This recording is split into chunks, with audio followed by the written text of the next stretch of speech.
Mr. Musk. Go ahead, please. Yeah. Mr. President, thank you, Mr. Musk. Are there about half of the government employees so far appear to have responded to your request for what they've been doing over the past week? Is there a timeline in place for next moves for people being fired, and when can the American people expect to see results of that? Yes. Well, to be clear, I think that email perhaps was misinterpreted as a performance review, but actually it was a pulse check review. Do you have a pulse? Do you have a pulse and 2 neurons? So if you have a pulse and 2 neurons, you can reply to an email. This is, I think not a high bar, is what I'm saying. This is should be anyone could accomplish this. But what we are trying to get to the bottom of is we think there are a number of people on the government payroll who are dead, which is probably why they can't respond. And some people who are not real people, like they're literally fictional individuals that are collecting paychecks. Well, somebody's collecting paychecks on a fictional individual. So we're just literally trying to figure out, are these people real? Are they alive? And can they write an email? Which I think is a reasonable expectation for the American public would have at least that expectation of someone in the public sector.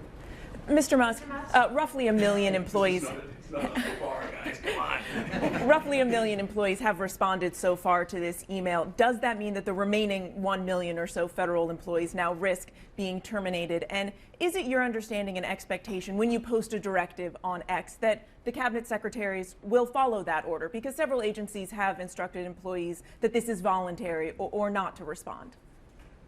Yeah. Well, I mean, I guess it was like last week, the president encouraged me via Truth Social and also via phone call to be more aggressive. And I was like, okay, yes, sir, Mr. President, we will indeed do that. The president is the commander-in-chief. I do what the president asks. And I said, can we send out an email to everyone just saying, what did you get done last week? And the president said yes, so it did that. We got a partial response. We're going to send another email. But our goal is not to be capricious or unfair. We want to give people every opportunity to send an email. And the email could simply be, what I'm working on is too sensitive or classified to describe. Like literally just, that would be sufficient. I think this is just common sense. And what is your target number for how many workers, employees you're looking to cut total? We wish to keep everyone who is doing a job that is essential and doing that job well. But if the job is not essential or they're not doing the job well, they obviously should not be on the public payroll. Mr. President, I'd like to add, wait a minute. I'd like to add that those million people that haven't responded, though, Elon, they are on the bubble. I wouldn't say that we're thrilled about it. They haven't responded. Now, maybe they don't exist. Maybe we're paying people that don't exist. Don't forget, we just got here. This group just got here. But those people are on the bubble, as they say. Maybe they're going to be gone. Maybe they're not around. Maybe they have other jobs. Maybe they moved and they're not where they're supposed to be.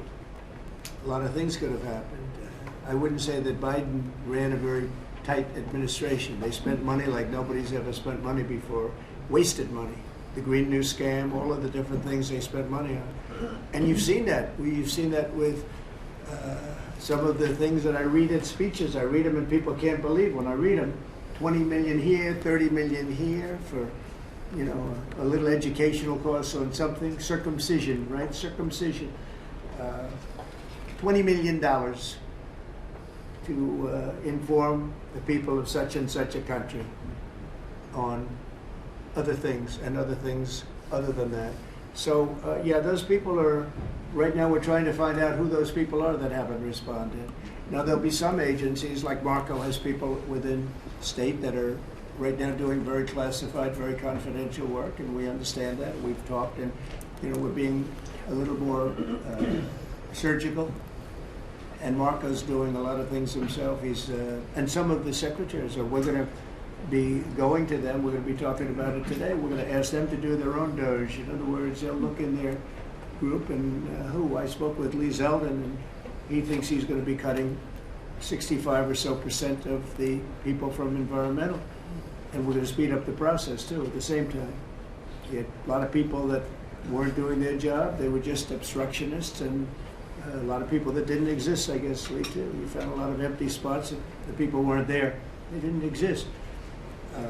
I think education is going to be one of those. You go around Washington, you see all these buildings for the Department of Education. We want to move education back to the states where it belongs. Iowa should have education. Indiana should run their own education.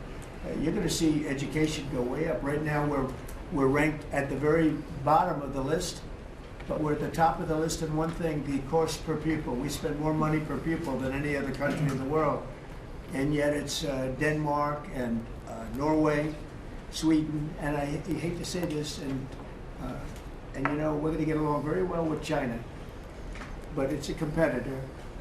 They're at the top of the list. They're among the top 10 usually, and they're a very big country, so we can't use that as an excuse, right?